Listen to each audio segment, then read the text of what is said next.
Great to be in the tournament again. Obviously, we not happy with our performance up in Nashville, but that's past. It's gone. We can't change it. We can learn from it, which hopefully we have. I thought we had a good day with the guys today. We just got some shots up, some skill work, not knowing who we're going to play till tonight.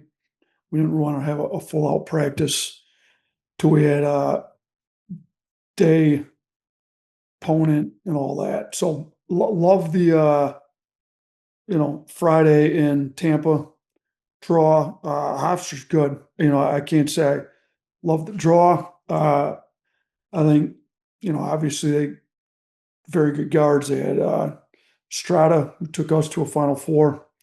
They've got two very good guards again.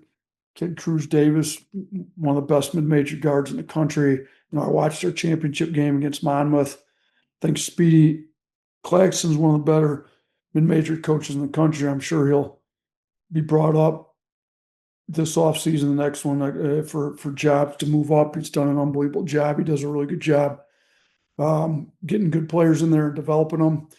He's got two now. I think Cruz is player of the year in that conference, and I think the freshman Preston, I'm not sure I'm pronouncing it right, Ed Mead, but that kid's good. I think he was a freshman of the year. So if you watch that, I don't know how many of you guys are basketball junkies and watch these games, but when we got knocked out Friday and I didn't know who we were going to play next, I kind of went back just being a basketball fan and watching a bunch of these games, and this is one that interests me. I was a mid-major coach. We had some battles. You have those years in the MAC where you got to win it to go, and these guys won the tournament, and they're in the NCAA tournament. They're going to be fighting for their lives, and I got a lot of respect for a program like Hofstra. So we're going to have to come in, take them super serious. We're going to have to be ready to go. We're going to have to manage the week a little bit better than we managed last week, in my opinion. We played Saturday and then not till Friday. Now we're going to play Friday and then Friday. So, we've got a week off, but we can't take a week off. We took Saturday and then very light today, just a lot of skill.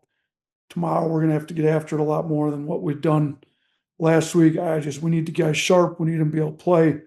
The coaches are working right now on getting a really good game plan together on Hofstra, and we'll come in tomorrow morning with a really good plan.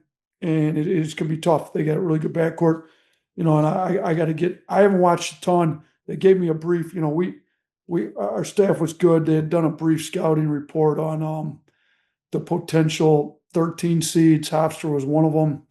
So, they had a little bit of a head start, but we didn't want to go all in on all the possibilities with how much volatility there is in Selection Sunday. But, they got me enough a heads up. I mean, they don't play that fast. They kind of control tempo, but they're top 40 in 3-point percentage, borderline top 100 in 3-point rate. They get a decent amount of threes up. They're good on both sides of the ball.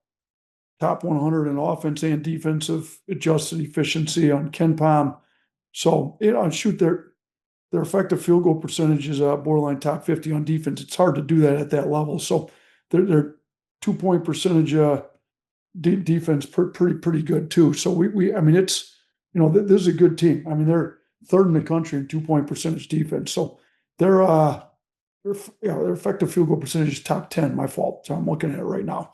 So this team's good. We're gonna have to play a lot better than we did at Friday night up in Nashville. 80. This is your sixth straight NCAA tournament appearance here at Alabama. Just what does it take to kind of get the program to this level of consistency and reaching the postseason every year? You know what? Stephen gave me some stats. I think it's the first time in school history, or we tied one, but they had one vacated for 6 times. So yeah, it's obviously not easy because it hasn't been done. I think it was done here once. Then they vacated that 6th one. Technically, it's first time, but call it first or second, whatever you want to call it. They've been playing basketball here in Alabama for a long time. So to go 6 straight times is not easy. I think there's been 8 times we've been a 4 seed or higher. This is the fourth straight year that we've been a four seed or higher. The other four times were 82, at which point I was in elementary school, 87, still not in high school yet, finishing, I think, sixth grade, or did my math correct, 91 and '02. So it is not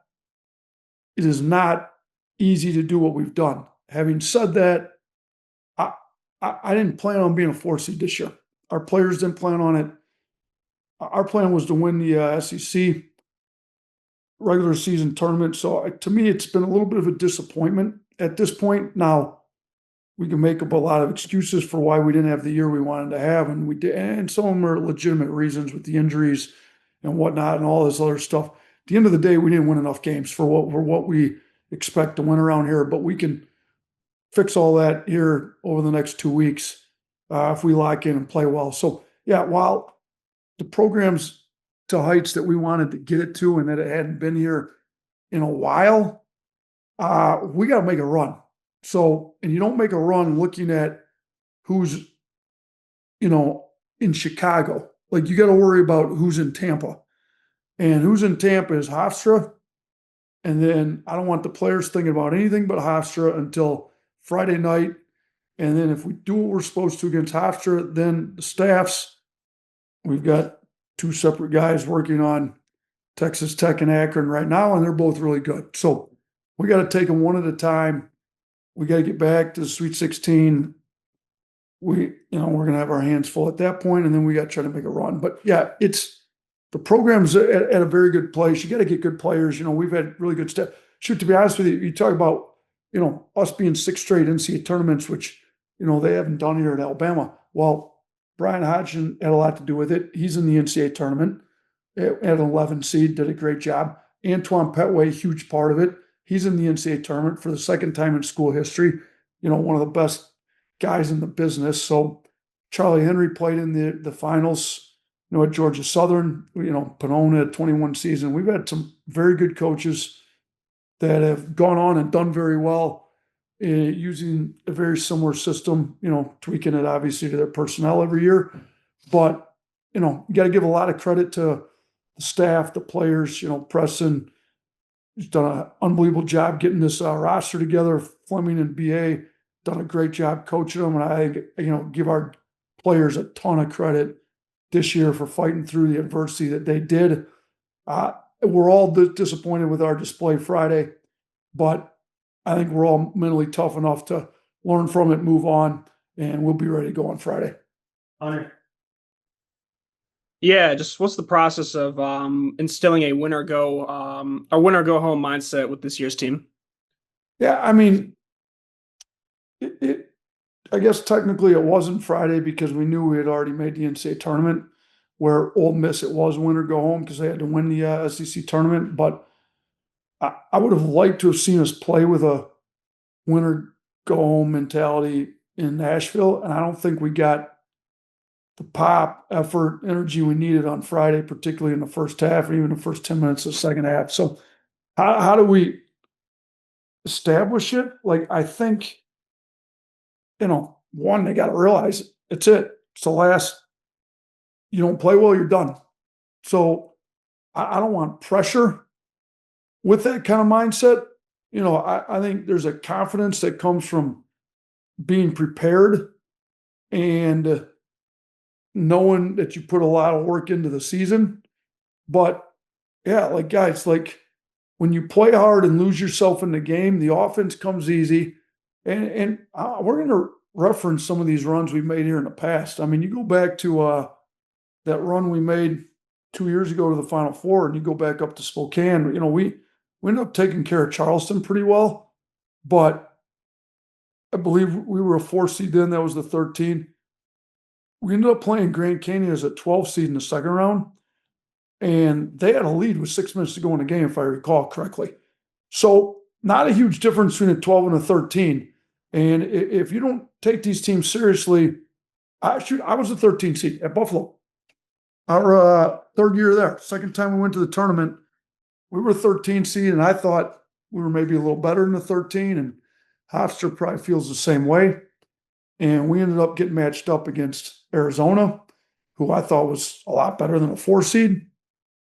And, we came in and popped them. We were up 25 and put the walk-ons in with 2 minutes to go in the game. So like, if you don't come with the right mentality, you're going to get sent home, and it's going to be a disappointing end to a season that had a lot of promise at the beginning. And we had a solid year. We were 2 seed in the SEC tournament. We're a 4 seed in the NCAA tournament. That's solid. It's great for what was going on before we got here, but it's not good enough for what we want. We got to make a deep run here. Emily.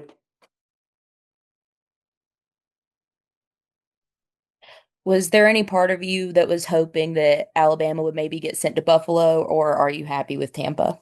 Ecstatic with Tampa. If you've ever lived in Buffalo in March, you don't want to get sent to Buffalo in March. So I'm sure Brian Hodgson's ecstatic that he got sent to Buffalo. Maybe he's from Buffalo, not us. We're extremely happy with Tampa. Now, I did tell the players we're not going to Tampa on spring break. We're going there on a business trip. But walking from the hotel to the bus, you won't have to have your winter park on in Tampa. So ecstatic to go to Tampa. Johnny, 2 more. Hey, Nate, obviously, if you saw South Florida or Kennesaw, you'd want to beat them. But just as a guy who has worked with Brian and Antoine Petway, how personally fulfilling is it for you to see those guys make the NCAA tournament? Awesome. Like, texted with both of them.